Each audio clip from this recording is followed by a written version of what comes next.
नमस्कार, आप देख रहे हैं न्यूज नेशन। आपके साथ मैं हूं सबीना तामंग देशमुख। कोरोना की दूसरी लहर, कोरोना करीब 4 लाख गांव तक दबे पांव ये पहुंच चुकी है। गांव में कोहराम है, घर घर सर्दी जुकाम बुखार है, सांस लेने की तकलीफ के मामले भी सामने आ रहे हैं, लेकिन ना जांच ना इलाज। ऐसे में गांव कैसे खुद को इस वायरस से बचा सकता है, बचाएगा, इस पर हम चर्चा करेंगे। एक खास पैनल भी हमारे साथ मौजूद होगा। सबसे पहले ये रिपोर्ट आप देखें।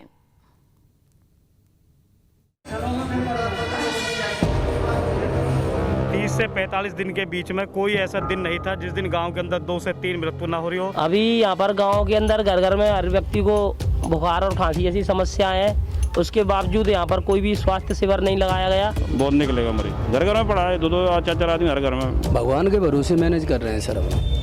सुना आपने, न जांच की सुविधा न ठीक से इलाज मिल पा रहा है। गांव गांव में कोरोना के लक्षण के साथ बेमौत मर रहे हैं लोग।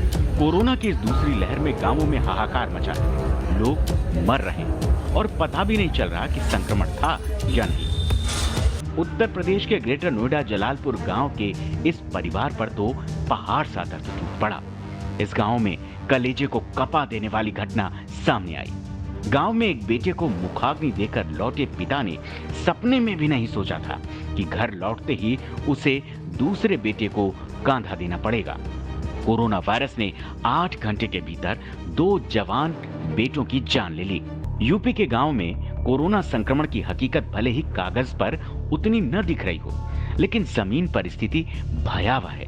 यहाँ कोविड जैसे लक्षणों के साथ लोगों की मौत हो रही है।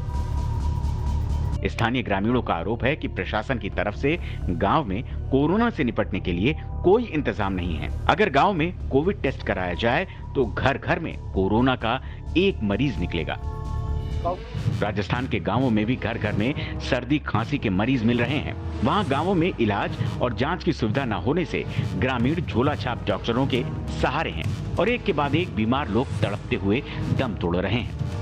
गुजरात के अहमदाबाद के गांवों में हालात खराब नजर आ रहे हैं। गांव में आइसोलेशन सेंटर तो शुरू किए गए, लेकिन कड़वी हकीकत ये है कि गांव में बनाए गए इन कोविड सेंटर्स पर सुविधाएं ही नहीं है। इसके चलते ये खाली पड़े हैं। जलोड़ा गांव में पिछले 1.5 महीने में कोरोना के चलते 40 लोगों की मौत हो चुकी है और करीब 150 से ज्यादा लोग संक्रमित पाए गए हैं। बड़े शहरों में कोरोना के पीक पर पहुंचने के बाद अब छोटे शहरों और गांवों में कोरोना का कोहराम देखने को मिल रहा है। अभी तक यही सबक मिला है कि कोविड-19 इन्फेक्शन से निपटने का अभी तक का सबसे कारगर फॉर्मूला वैक्सीनेशन ही है। 9 अप्रैल से 9 मई के बीच अलग अलग राज्यों में ग्रामीण और शहरी क्षेत्रों की स्थिति पर नजर डालें तो बिहार में 9 अप्रैल को कोरोना संक्रमण के मामले शहरी क्षेत्रों में 47% तो ग्रामीण क्षेत्रों में 53% थे। एक महीने बाद 9 मई को शहरी क्षेत्रों के मामले जहां 24% पर आ गए, वहीं ग्रामीण क्षेत्रों में ये बढ़कर 76% पर पहुंच गए। यूपी में 9 अप्रैल को ग्रामीण क्षेत्रों का अनुपात 49 था, जो 9 मई को बढ़कर 65% हो गया। महाराष्ट्र में 9 अप्रैल को ग्रामीण क्षेत्रों का अनुपात 32 था, जो 9 मई को बढ़कर 56 हो गया। छत्तीसगढ़ में यह अनुपात 56% से बढ़ के 89% हो गया। आंध्र प्रदेश में 53% से 72% हो गया। ये सूरत हाल इसलिए भी ज्यादा गंभीर है कि एक तो ग्रामीण क्षेत्रों में स्वास्थ्य सुविधाओं की पहुंच कम है, दूसरे वहां महामारी को लेकर जागरूकता की भी कमी है। Team news nation. तो आखिर गांव को कैसे बचाएंगे, इसी पर ज्यादा जानकारी देने के लिए हमारे साथ एक पैनल मौजूद है। Doctor R S. चहल हमारे साथ मौजूद हैं, आप सीनियर फिजिशियन हैं। इसके अलावा डॉक्टर राजेश केसरी भी हमारे साथ मौजूद हैं, आप भी सीनियर फिजिशियन हैं। आप दोनों का ही बहुत बहुत स्वागत है। Doctor R S. चहल, पहला सवाल यही है, जिस तरह से शहरों में हमने कोरोना का कहर देखा, जबकि यहाँ पर इतनी सारी सुविधाएं हैं, बावजूद इसके स्वास्थ्य सेवाएं किस तरह से चरमराती हुई नजर आई, अब गाँव तक ये फैल गया है। घर घर में जो सिम्टम्स आ रहे हैं कोरोना के, एक ना एक शख्स मौजूद है। गाँव में फैल रहा है ये वायरस, आखिर कैसे रुकेगा सर? क्या कुछ आप इस पर सजेस्ट करना चाहेंगे? क्या आप इसके लिए कहना चाहेंगे ताकि गांव तक जो पहुंच रहा है कोरोना वो थम सके? देखिए जी, गांव की समस्या बड़ी गंभीर है, क्योंकि पहली बात तो गांव वाले को मनाना कि ये कोरोना इन्फेक्शन है बड़ा मुश्किल है। वो इसको नॉर्मल खांसी जुकाम समझ रहे हैं और जब तक सीरियस हो जाते हैं तब तक देरी हो जाती है। दूसरी बात ये है कि ये गांव हेल्थ फैसिलिटी से बड़े दूर हैं। पेशेंट को लेके जाना, उसका टेस्ट कराना और वहां एडमिशन कराने का कोई भी जरिया नहीं है। तो ये मेजर प्रॉब्लम है और इसीलिए क्या हो रहा है कि लोग घरों पे ही मर रहे हैं, उनकी ना तो कोविड में गिनती हो रही है, तो हमें सही अंदाजा लग ही नहीं रहा। पर आप किसी भी गांव में बात कीजिए, 50% से ज्यादा लोग बुखार के हैं और 3-4 डेथ्स डेली हो रही हैं। बिल्कुल, और गांव में फैल रहे इस वायरस को रोकना बेहद ज़रूरी हो जाता है। लेकिन जिस तरह से गांव में ये वायरस पहुंच रहा है, जब शहरों में सुविधाएं पूरी तरह से नहीं हो पा रही है, तो आखिर गांव में कैसी होगी? अगला सवाल डॉक्टर राजेश केसरी आपसे यही है कि गांव में टेस्टिंग नहीं हो पा रही है, कैसे आखिर इस कंट्रोल हम कर पाएंगे कोरोना की? क्योंकि गाँव तक पहुँचना ये तो और भी ज़्यादा भयावह तस्वीर को सामने रख रहा है। और ज़्यादा खतरनाक स्थिति ना बने, क्या आपको लगता है क्या कदम यहाँ पर उठाए जाने चाहिए बहुत जल्द युद्ध स्तर पर? बिल्कुल बिल्कुल, आपने बहुत सही शब्द इस्तेमाल किए, युद्ध स्तर पर। अभी जो भी करना है हमें वो केवल युद्ध स्तर पर ही है। ये कैजुअल अप्रोच, धीरे धीरे प्लान करके आगे बढ़ने वाली अप्रोच नहीं हो सकती। इसके लिए सबसे पहले तो हमें समझना जरूरी है कि हमारे गाँव में लोगों का इलाज कैसे होता है।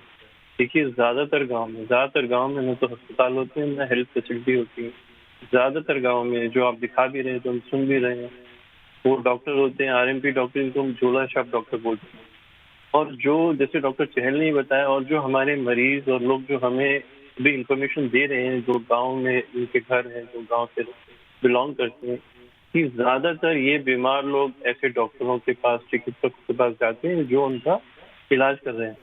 तो क्योंकि इस समय ये संभव नहीं है कि हर गाँव में मोबाइल वैन जाए या डॉक्टर जाएं, या MD या MBBS डॉक्टर भी जाएं। इतने ज्यादा गाँव हैं और इतनी बड़ी आबादी है। बिल्कुल सही। सरकार को कम से कम ये जो RMP हैं या ये जो चिकित्सक हैं या आयुर्वेद के जैसे भी चिकित्सक हैं, इनको अभी इन्वॉल्व करना चाहिए। इनके अंदर जागरूकता फैलानी चाहिए कि कोविड का इलाज कैसे करना है। देखिए, कोविड का इलाज करने के लिए उसका टेस्ट करने की आवश्यकता नहीं है। हम डॉक्टर जानते हैं कि टेस्ट अक्सर नेगेटिव आते हैं और टेस्ट करके इलाज नहीं करते। जिसको कोविड के लक्षण हो, उसको कोविड की तरह कोविड का इलाज करना आवश्यक है। और सही मामले में देखें तो कोविड बीमारी का इलाज करना कोई बहुत मुश्किल नहीं है। ये कोई रॉकेट साइंस नहीं है।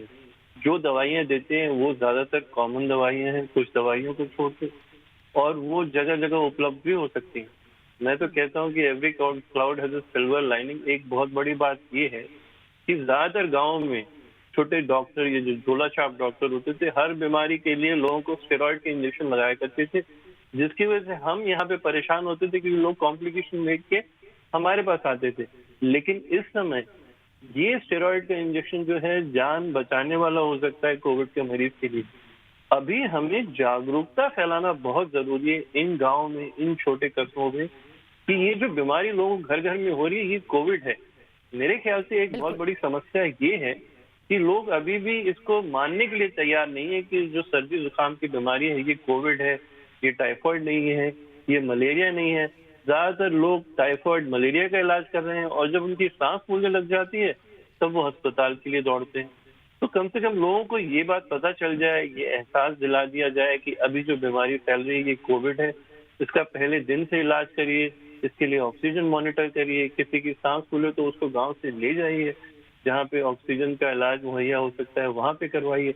अगर ये सब कुछ चीजें लोगों के अंदर जागरूकता हम फैला दें, तब बहुत बिल्कुल जागरूकता लानी बेहद जरूरी है। और इसके साथ साथ उन सुविधाओं का भी गांव तक पहुंचना जरूरी है जो ग्रामीणों की सेहत का बचाव कर सके, क्योंकि हम जानते हैं कोरोना ने ऐसी महामारी फैलाई, ऐसा कहर बरपाया कि शहरों की व्यवस्थाएं यहां पर चरमरा गई और गांव तक सुविधाओं को पूरी तरह पहुंचाने में न जाने और कितना वक्त लगेगा, लेकिन ये वक्त यहां पर घटाना होगा, इसमें कोई दो राय नहीं है अगर जिंदगी बचानी है। डॉक्टर राजेश केसरी, आपसे यही सवाल हम जानना चाहेंगे। बहुत जरूरी हो जाता है कि गाँव में भी जाकर टेस्टिंग की जाए, एक टीम ऐसी गठित की जाए, मॉनिटरिंग की जाए, उन्हें आइसोलेशन में रखा जाए। ये तमाम चीजें जो हैं वो हर एक चीज यहां पर सामने आ जाता है। तो क्या कुछ अब आपको लगता है टेस्टिंग नहीं होगी तो कैसे मालूम चलेगा, कैसे यहां पर गांव वाले जागरूक होंगे, कैसे इन तमाम सुविधाओं को गांव तक एक सही रणनीति के तहत पहुंचाया जा सकता है?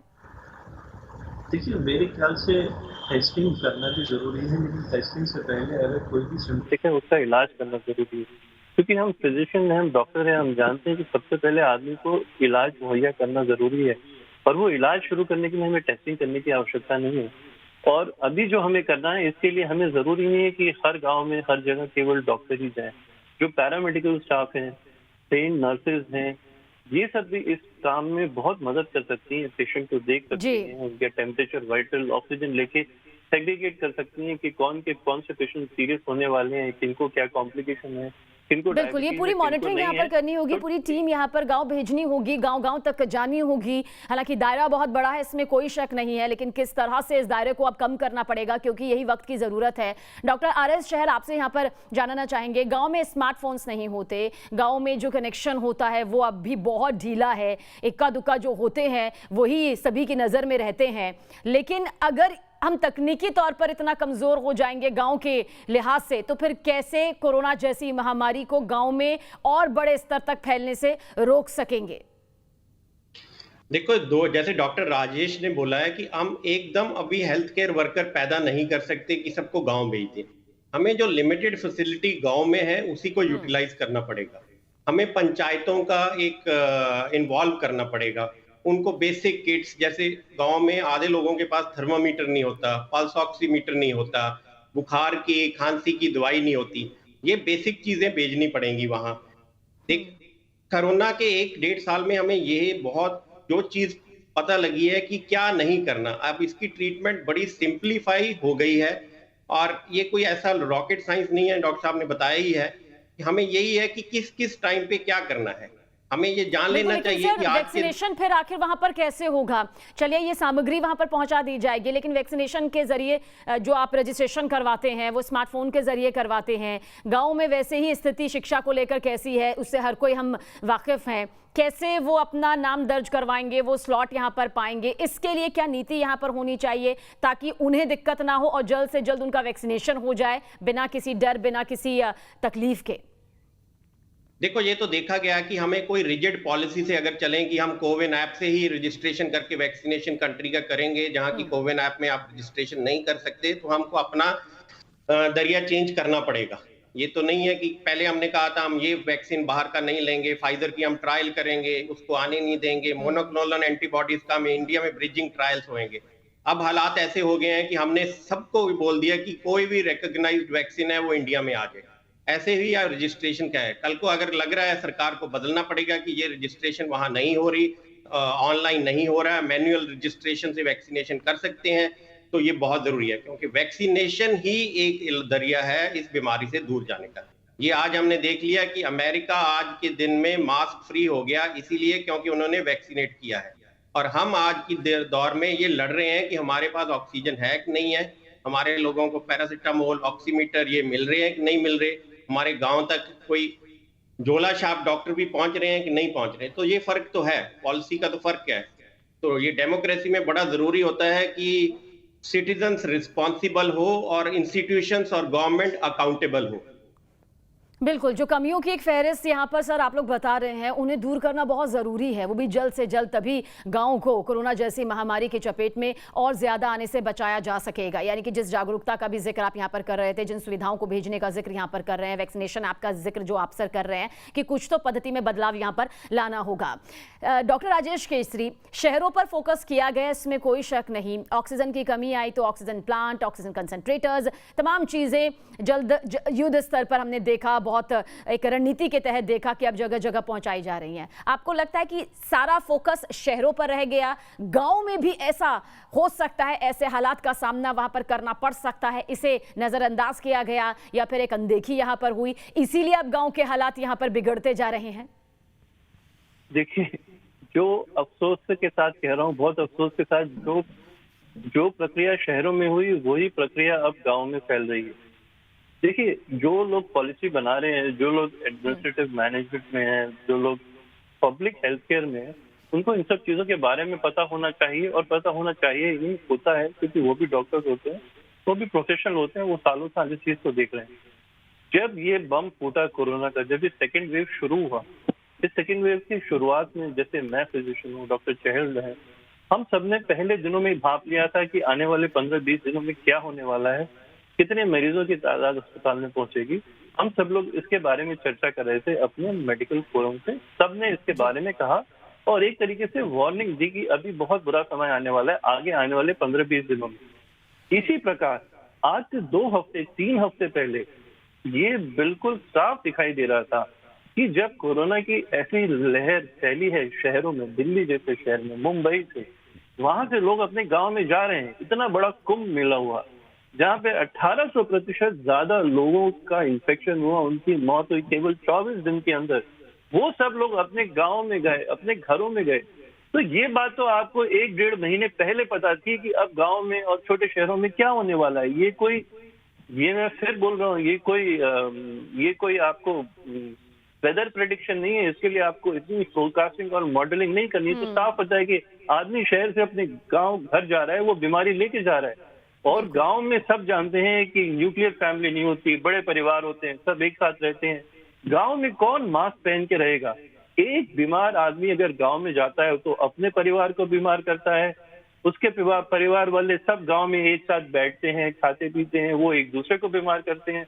और अब जो हम सुन रहे हैं अपने मरीजों से, ये हाल है कि पहाड़ों पे पूरे के पूरे गांव, जिस गांव में पहुंचने में आदमी को 1 दिन लगता है पहाड़ पे चढ़ के, वो पूरा गांव त्रस्त है।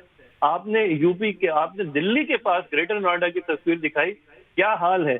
ऐसे बिल्कुल, गांव की तस्वीर सर हम इसलिए यहाँ पर दिखा रहे हैं ताकि वहां तक भी सुविधाएं पहुंच पाए, प्रशासन जो है वहां तक भी ग्रामीणों की जान को बचा पाए, क्योंकि हर जान बेहद कीमती है, चाहे उसका रिश्ता शहर से हो, किसी इलाके से हो, या फिर वो गांव में रहने वाले वो ग्रामीण ही क्यों ना हो, जिनके पास सुख सुविधाओं का एक बड़ा अभाव रहता है, जहां पर स्वास्थ्य सेवाएं ना के बराबर नजर आती हैं। Doctor R S. चहल, क्या आपको लगता है किन किन चीजों पर अब बहुत ध्यान से, बहुत तेजी से काम करने की जरूरत है? गांव के मरीजों का आखिर इलाज कैसे होगा? क्योंकि एक तो विश्वास यहां पर उन्हें हो नहीं रहा है कि उन्हें कोरोना हो रहा है, जिनको है इस बात को लेकर कि उन्हें कोरोना है, वो फिर भी वैक्सीनेशन के लिए तैयार नहीं हो रहे हैं। जो वैक्सीनेशन के लिए तैयार हैं तो वैक्सीनेशन सेंटर्स नजर नहीं आ रहे हैं, आइसोलेशन वार्ड तैयार नजर नहीं आ रहे हैं। इतनी बड़ी तादाद में स्वास्थ्य कर्मियों को आखिर कहां से अचानक से लाया जाएगा, डॉक्टर्स को लाया जाएगा और उन्हें गांव की तरफ भेजा जाएगा? आपको लगता है कि गांव के मरीजों का इलाज फिर कैसे किया जाएगा, कैसे होगा?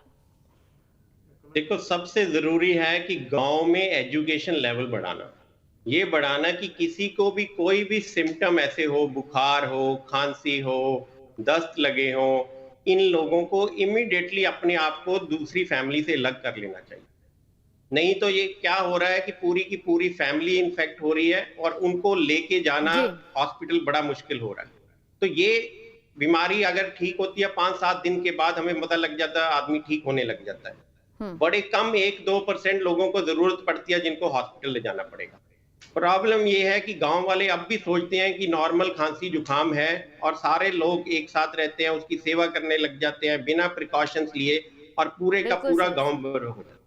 दूसरा ये बात है कि हेल्थ फैसिलिटी को डिस्ट्रिक्ट लेवल पे डिसेंट्रलाइज करना पड़ेगा। ऑफिसर्स को पंचायतों से ताल्लुक करना पड़ेगा, वहां का डाटाबेस डेली लेना पड़ेगा, उनको एक डॉक्टर असाइन करना पड़ेगा जो कि टेलीफोन पे उनका डाटा लेके उनका इलाज कर सके। आंगनवाड़ी वर्कर्स आपको क्या ये लगता है बहुत जल्द, क्योंकि हम चर्चा के आखिरी पड़ाव पर पहुंच गए हैं, जल्द सर आप ही से हम समझना चाहेंगे डॉक्टर चहल कि क्या आपको लगता है अब जिस तीसरी लहर का जिक्र यहां पर किया जा रहा है कि ये बच्चों के लिए ज्यादा खतरनाक हो सकता है, तीसरी लहर के और रिजल्ट जो है वो नतीजे भयानक तौर पर सामने आ सकते हैं, ऐसे में गांव में और ये कितना ज्यादा खतरनाक होगी? जिन दोनों ही मुद्दों को आप यहाँ पर बता रहे हैं, जागरूकता फैलानी होगी, सुविधाओं को वहां पर जल्द से जल्द पहुंचाना होगा, अगर ऐसा नहीं होता है तो आपको क्या लगता है तीसरी लहर गांव में कितना ज्यादा खतरनाक रूप यहाँ पर दिखा सकती है अपना? देखो, हमने पिछले साल देखा कि वैक्सीनेशन 65-60 के ऊपर वाले लोगों को लगा है तो उनको काफी फायदा हुआ है। अब 45 के ऊपर हुआ है, अब 18 हुआ है, पर अब हमारे पास वैक्सीन नहीं है। जहाँ की डेवलप्ड कंट्रीज ने, अमेरिका में तो इनको बच्चों को भी देने शुरू कर दिए, तो हमारी जो वनरेबल पॉपुलेशन बचेगी नेक्स्ट, वो बच्चे ही बचेंगे। तो इसलिए बड़ा जरूरी है इस पे कि हमें युद्ध स्तर पे वैक्सीनेशन करना बहुत युद्ध स्तर पर वैक्सीनेशन करना। डॉक्टर राजेश केसरी, आपसे बहुत जल्द, बहुत कम वक्त है सर, आपको क्या लगता है तीसरी लहर गांव में कितना खतरा पैदा कर सकती है, कितनी खतरनाक साबित हो सकती है गांव के लिए? तीसरी लहर गांव और शहरों दोनों के लिए बहुत खतरनाक साबित होगी। अभी हम तीसरी लहर के बारे में बहुत ज्यादा इसलिए नहीं बोल सकते कि हमें ये नहीं पता कि तीसरी लहर में जो वायरस, जो प्रेडोमिनेंट वायरस होगा, वो कौन सा म्यूटेंट होगा। क्योंकि अभी ऑलरेडी हम देख रहे हैं दिल्ली जैसे शहर में ऐसे वायरस आ गए जो वैक्सीन की इम्यूनिटी को बाईपास कर रहे हैं, और जिन वायरस के इन्फेक्शन से लोगों के अंदर मॉर्टेलिटी भी है, मतलब कि 2 इंजेक्शन लगाने के 1 महीने बाद भी लोगों को मौत हो रही है। तो इसीलिए तीसरी लहर के बारे में हमें अभी कहना बहुत मुश्किल है। लेकिन एक बात तो साफ जाहिर है, बीमारी कैसे फैल रही है हमें पता है, बीमारी का कैसे इलाज करना है हमें पता है, बीमारी को कैसे रोकना है हमें पता है, और बीमारी जो घातक होती है बहुत ही कम लोगों के लिए होती है। लेकिन अगर समय पे इलाज शुरू कर दिया जाए और समय पे उन लोगों को आइडेंटिफाई कर दिया जाए जिनको कि इंटेंसिव केयर की जरूरत है, जिनको ऑक्सीजन की जरूरत है, जिनको बेवजह घर पे न रखा जाए, ये न सोचा जाए कि डॉक्टर चहल, समय पर इलाज करना कितना जरूरी है? हम चाहेंगे बहुत जल्द आप 20 सेकंड में सर ये बता दें कि समय पर इलाज हो जाए तो फिर मुसीबत टल सकती है। इलाज ही है कि किस समय पे क्या करना है। अगर आपने पहले दिन ही स्टेरॉइड्स दे दिए तो आप और नुकसान कर रहे हो। इसका मेन यही है कि इसका मॉनिटरिंग बहुत जरूरी है और कब इसकी हेल्प लेनी, मेडिकल की चिकित्सक की मदद लेनी है, तो समय का तो बहुत जरूरी है। और 80% लोग इसका जिनको मालूम भी नहीं होता कि ये मेरे को बीमारी है। बिल्कुल, तो बहुत शुक्रिया आप दोनों का ही। तो गांव में किस तरह से कंट्रोल हो सकता है कोरोना, गांव को किस तरह से बचाया जा सकता है, किस तरह से ग्रामीणों को महफूज किया जा सकता है, उसके लिए आप दोनों ही डॉक्टर्स ने बहुत अहम बातें यहां पर बताई हैं। उसके लिए बहुत बहुत शुक्रिया। यहां रुकेंगे कुछ पलों के लिए, जल्द हाजिर होते हैं।